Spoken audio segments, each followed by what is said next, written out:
오늘 말씀에 보면은 전 우주적인 심판을 선포하는데 1절에 열국이여 너희는 나와 들을지어다 라고 모든 나라의 백성들을 향하여 선포합니다. 들어야 될 것들이 무엇인가?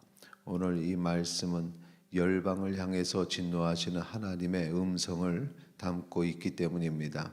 그리고 그 열방을 멸하실 것이라 이렇게 경고를 하시면서 그 심판의 경고를 들으라고 말씀하십니다. 그 이유가 무엇인가? 그 열방이, 열국이 또 민족들이 심판에 이르는 그러한 타락 가운데 있기 때문입니다. 5절 이하에는 이 열방을 향한 심판이 에돔을 치심으로 현실화되고 그 에돔이 열국을 심판하시는 하나님의 심판의 그 하나의 본이 됩니다. 6절 말씀 우리 다시 한번 읽도록 하겠습니다. 6절입니다. 여호와의 칼이 피 곧 어린 양과 염소의 피에 만족하고 기름 곧 순양의 홍합 기름으로 윤택하니 이는 여호와를 위한 희생이 보스라에 있고 큰 살육이 에돔 땅에 있음이라.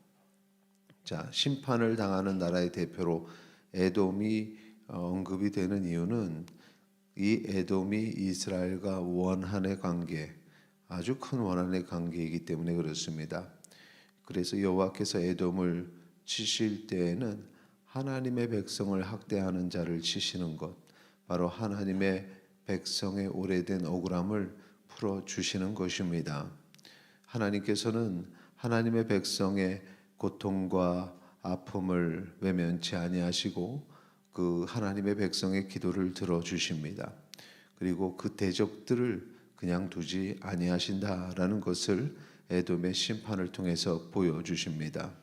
하나님께서는 하나님의 백성의 오래된 그 억울함을 갚아 주십니다.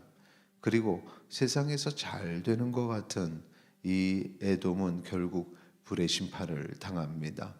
9절에 보면은 에돔의 시내들은 변하여 역청이 되고 그 티끌은 유황이 되고 그 땅은 불 붙는 역청이 되며라고 말합니다. 이 에돔 자체가 불타오르는 지옥과 같은 그런 모습입니다. 이렇게 세상도 마지막 때에 폐허가 되고 결국에 남는 것이 하나도 없게 됩니다. 그것을 표현하기는 짐승들만 거하는 폐허가 된다는 것입니다. 이렇게 마지막 때를 이야기하고 있습니다.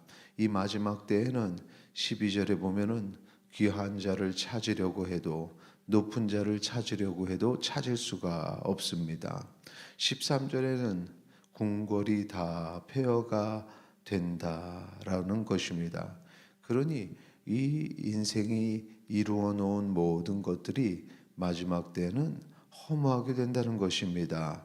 그렇게 자랑하던 것들을 찾으려 해도 그 마지막에는 남는 것이 없습니다.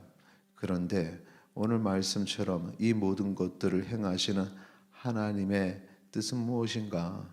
바로 하나님의 백성을 높여주시는 것이죠.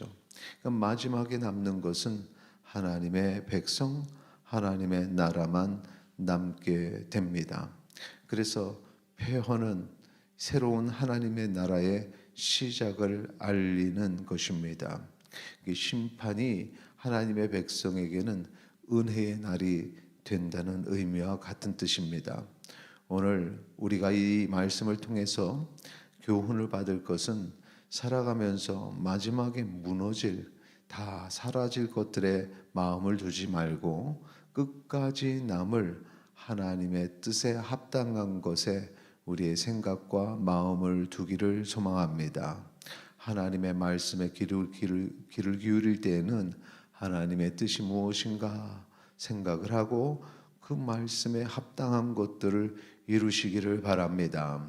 오늘 하루 우리가 살아갈 때 두 가지 선택하게 되어 있는데 하나님의 뜻에 합당한 것과 무너질 그렇지 아니할 것들을 우리가 선택하는 것은 하나님의 뜻에 합당한 것을 선택하고 하나님 앞에 두려운 마음으로 오늘 하루를 살아가기를 소망합니다.